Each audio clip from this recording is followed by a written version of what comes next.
Hello, welcome to my second video where I'm going to be sharing a poem about my hometown. So I live in Stoke-on-Trent, which is a city in the West Midlands, but we're sort of more north of the West Midlands. Maybe if you're on the train, about an hour north of Birmingham and an hour south of Manchester. A strange city in a good way, because I suppose like a lot of cities which have sort of got a centre and then districts sort of radiate outwards from the centre. Stoke-on-Trent was a series of towns that have all been joined together at the beginning of the 1900s and became a city. So you've got Tunstall right at the top, and then Burslem going down, and then Hanley, which we class as our city centre, and then you would get Fenton, Stoke, Longton. They're sort of the main towns. Famous for pottery.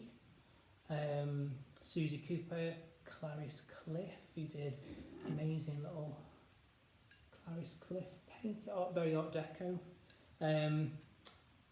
Who else? Lemmy from Motorhead / from Guns N' Roses. Robbie Williams from Take That. Hello Robbie, if you're watching. He's not watching. So I entered this poem that I'm going to read into a competition, and it didn't win, but it got sort of selected as a poem worthy of special note. And the theme for the poem had to be around Stoke-on-Trent, your memories about Stoke-on-Trent, or why you like living here. I thought I'd go through a little bit of kind of a glossary of terms, I suppose, that are referenced in the poem. So I'll talk about being nesh as a carrot, and nesh is a local word which means sort of overly sensitive to cold. And I assume nesh as a carrot is because carrots are susceptible to frost when you're growing them. I don't know.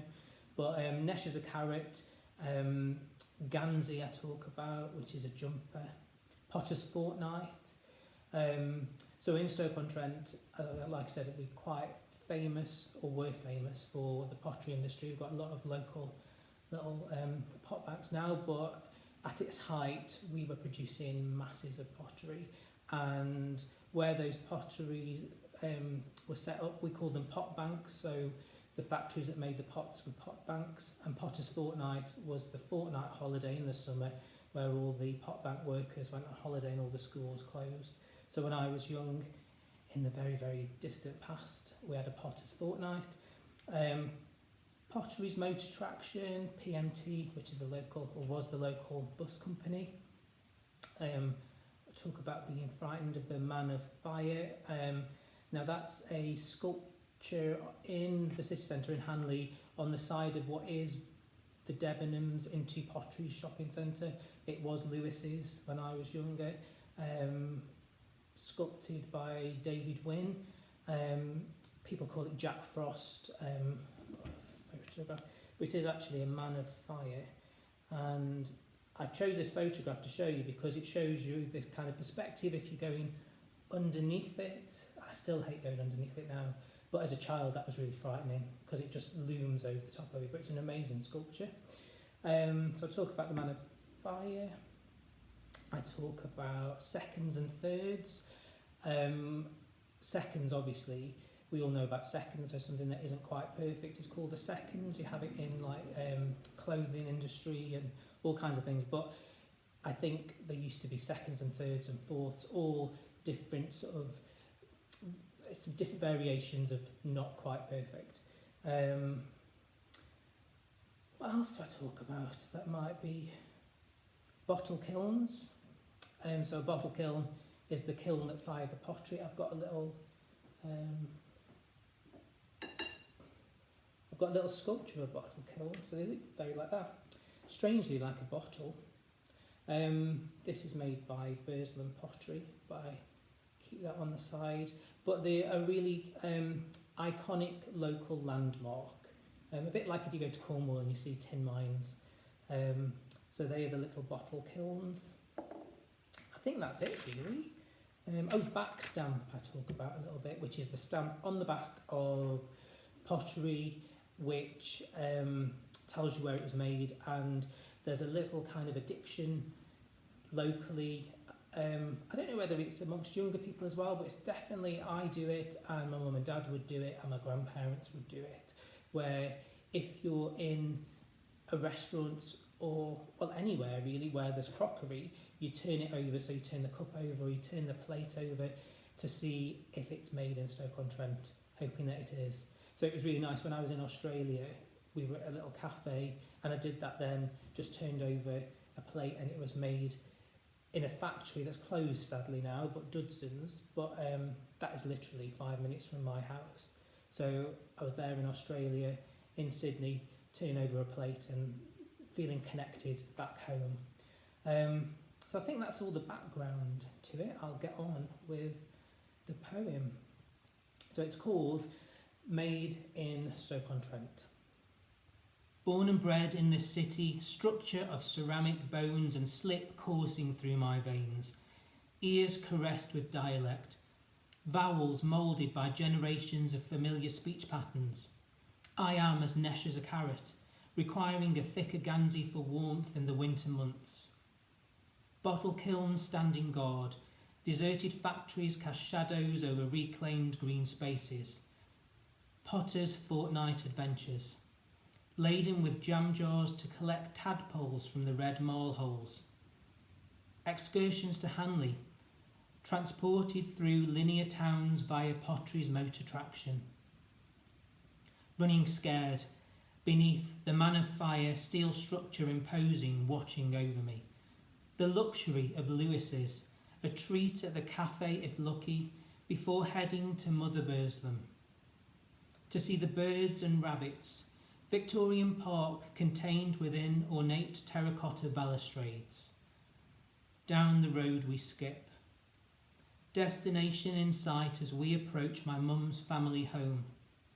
Nan, dressed in her apron, stands, watching over a large enamel saucepan of lobby for our tea, to be served on old plates, of seconds and thirds collected from years at the factories. In the bank since school, no stocks or shares here, it was the pots that created currency. After tea, with pencil and paper, she guides my hand to recreate intricate decorative motifs. With stomachs full, we leave, to walk together the familiar route to our hometown of Tunstall. A visitor on the front step, his surname that I can never pronounce, he is bearing a gift. Eyes smoky, accent intriguing, arrived after the war to work down the mines, and he fell in love. Our neighbour, Peter from Poland, stands at our doors, arms full of rhubarb from his vegetable patch. A reward for our earlier assistance. His tortoise returned to the house number painted on its mottled shell. Our community, built on industry. Neighbours, surrogate aunties and uncles to children on their streets. Born and bred in this city. Survivors of change, proud to be formed from the clay-laden earth. Still Stokies, even when we, displaced by economy, are dispersed to the four corners of the world. We crave our oatcakes and turn crockery to reveal the origin, hoping that it points to home. Our souls indelibly marked, forever adorned with a back stamp stating, made in Stoke-on-Trent. I hope you enjoyed that. I realised as I was reading it that there was a couple of references that I never mentioned before the video started, both food related. So one is about my nan with a saucepan of lobby for our tea, and lobby is kind of like a stew with diced beef. I'm vegetarian, well I'm vegan now, so it's a long time since I've had lobby, but I think it's diced beef and it's got cubed potatoes and carrots and lots of vegetables anyway, and it was something that you could have on the stove, a quick, nutritious and cheap meal. So that's lobby. And then the other thing I mentioned, which was oatcakes, which are kind of like a savoury pancake. It's really hard to describe, but you would put cheese and bacon and mushrooms in the middle of it and then roll it up and eat it. I still have oatcakes. So yeah, I hope you enjoyed that, and I will do another video with some more poetry soon. Thank you.